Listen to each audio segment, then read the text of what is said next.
Game jams are a really important part of your game development learning, and we're here to talk about our top 5 tips for what to do if you're a beginner starting your first game jam. A game jam is a really cool thing where you join a bunch of other people all making a game at the same time.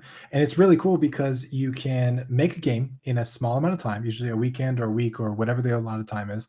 They give you a theme, and then you make a super cool game within that time with on that theme, and you can go ahead and like publish it and get feedback on it, and just join a community event and make a fun game in a small amount of time. And if you've never participated in a game jam, you might be saying, well, why even bother? Why should I do this? One of the really important reasons is you go through that full process of making a game and you can show to yourself that you can do it. The game doesn't need to be huge, doesn't need to be amazing, but it's really important to be doing more than just sitting at home, taking tutorials and playing around. Game jams allow you to progress your game development process. Okay, so what are our top 5 tips? The first tip that we've got for you, if you're starting your very first game jam, is make what you already know how to make. And what we mean by that is if you've watched some videos or if you've taken a course or if you've been at school and you know how to make a platformer, and in one of our courses, we teach you how to make a tile based platformer like this one on the screen here in Unity, then make that and make it very similar to the way that you've learned how to make it already.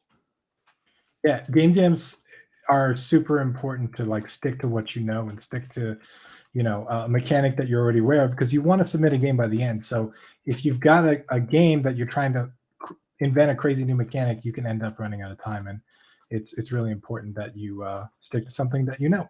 And our number two mechanic, our number two number two point Number two thing. Number two thing is start with just one game mechanic. And here we've got a platformer. It's got running and jumping, right? Technically that's two mechanics, but running and jumping go really well together. And it's something that you can totally use in a ton of games. And if you have experience building something super simple like a platformer, you should stick to the super simple uh, aspect of it just to get something out the door and get something done because it is your first time doing this and you can get lost in a whole lot of ways. So sticking and to a simple game mechanic is important. And similarly, if say you're making a shooter, then just focus on moving and shooting. Don't worry about power ups. Don't worry about progression. Don't worry about a boss battle. If you're making a game jam, you've got a short amount of time. It's really important just to do one thing really well. So here we've got a little puzzle game on the screen. These are all games from our last year's game jam, by the way, that participants made. And you've just got a little bit of movement along the blocks. The Yeah, mechanic it's is quite simple. So just super one simple. mechanic. Okay, Totally. what's next? Number 3, ugly code is okay. What are we trying to say here, Tim? Just that if it works, near enough is good enough. There are so many things that you can get done with bad code, and I think a lot of people get distracted with trying to make their code look perfect or trying to make the way that they make a game look perfect. But at the end of the day, everybody's code is a mess when they submit. Like things happen, bugs happen, you run out of time. There's all kinds of things that go wrong. So you're not trying to make the perfect amount of code.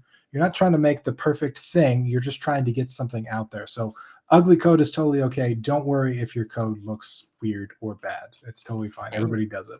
and you're allowed to go and Google stuff to put in there. You might say, "Oh, how do I do a flashlight mechanic?" Go Google it, have a look at it. It's like, "Oh, that's how I do it."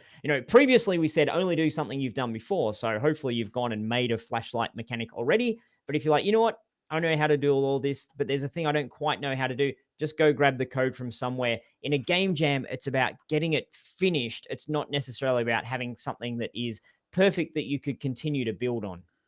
Totally. Okay, point number 4, don't be afraid. And what I think this means, Tim, is don't be afraid to look a little bit silly and have something that you think is not very good because 95% of Game Jam games is someone just having a try and it kind of doesn't look that great or it isn't that polished or it's got issues or it's got bugs or it's not very innovative. The whole Right. point is about you learning, you developing, you improving. It's not about creating something that is as good or better than a AAA game that you might be playing on your Xbox at home. Exactly. These games can be clunky, and you shouldn't be worried about being judged for what you produce. Everybody has fun, and the point is to have fun and make a game, not necessarily make the masterpiece you've always dreamt of. This game's so cool. It's point and click, and that's a simple mechanic to do. Is one mechanic, just point, click, and then your thing moves to where the cursor is, and then some combat. This is really great. This Exactly. is I like this game. Okay, number 5, get involved in the community. Tim, this is something you're super passionate about. What's the benefit, and how do people go about getting involved? So there's a lot of different ways. For our game jam, we've got a community tab here on the game jam page. We also have a Discord channel, and we have a bunch of people that coordinate and all that stuff over there. You want to get involved because the thing about game jams is when game jams are over, they publish all of their submissions, right? And their submissions end up in this page here. And it depends on where you do game jams, but on Itch, this is what happens. And everybody plays each other's game. And it's really, really awesome because now you can get feedback on your game. You can have people play it. You can share your excitement with other people. But on top of that, you can play a bunch of other games and see how other people interpreted the game jam theme. And you can get inspiration for new projects and all that kind of stuff. But you can also make friends and have fun at the same time, which is a win-win. And game jams sometimes have voting. And I think if you're new, that might be a little bit intimidating. You might think, oh, I don't know if I want to have my game voted on. I don't want people to say whether it's good or bad. But the voting is more of a friendly way to say, hey, well done. You did some good stuff. Right. Usually in most game jams, it's positive. It's not about who's the best and who's the winner and who's good and who's bad. It's not that at all. It's just saying, here's what I like about your game, and well done. So embrace Exactly. that side of it. And importantly, participate in that. Once the game jam is finished, there's a whole bunch of stuff that happens after that. People, like you're saying, Tim, playing games, rating games, watching live streams about the game, sharing ideas. And you know what? You might find someone that you think's pretty cool that you can team up with for the next game jam to work on a game together. Exactly. And then Okay, this so last little bit here, like how to join a game jam online is super, super simple. If you go to itch.io/jams, this is where most of the game jams take place on the internet. Itch is the premier place to find a game jam. If you go to this page, you'll see this wonderful little chart here. It's got all of the game jams that are coming that you can totally join at any time. It's got the calendar and the date here, and you can kind of look through and find a game jam that you want to join. They're listed by length, which is super important because not everybody likes to join super long jams. Not everybody likes weekend jams and stuff like that. So you want to look through here, find a game jam that fits your needs and the things that you want to do, and then just go ahead and click on the page and click the join jam button.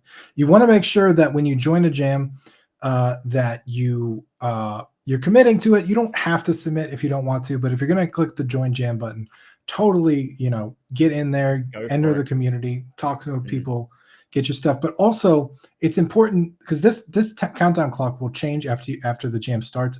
It'll change to a countdown of how much time you have left. So make sure that you leave time to create your page in there too. You don't want to be compiling your game in the last 5 minutes of the jam and stuff like that. Like this is an example of a page from our game jam last year that totally did their page really, really well. Like this page looks really, really cool, right?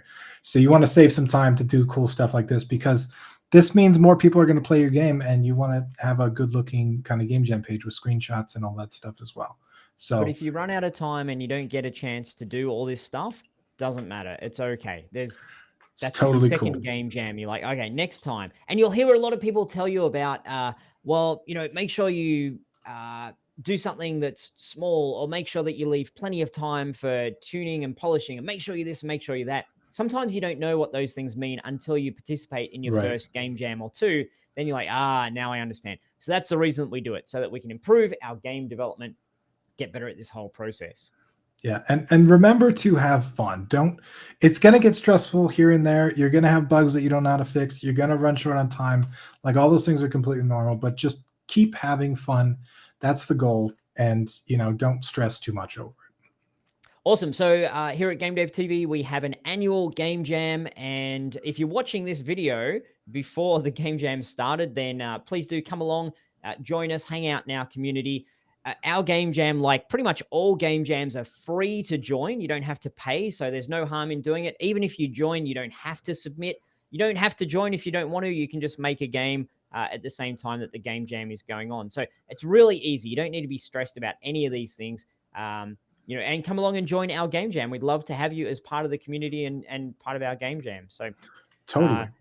And if you missed the one for this year, then we hope to see you in the one that we're running next year. Each year But we even run if our you game don't jam. join ours, join one, right? Game jams Join are super something. awesome, and I guarantee you, you'll learn skills that you never knew you could learn, and it's super awesome, and it's an exciting experience.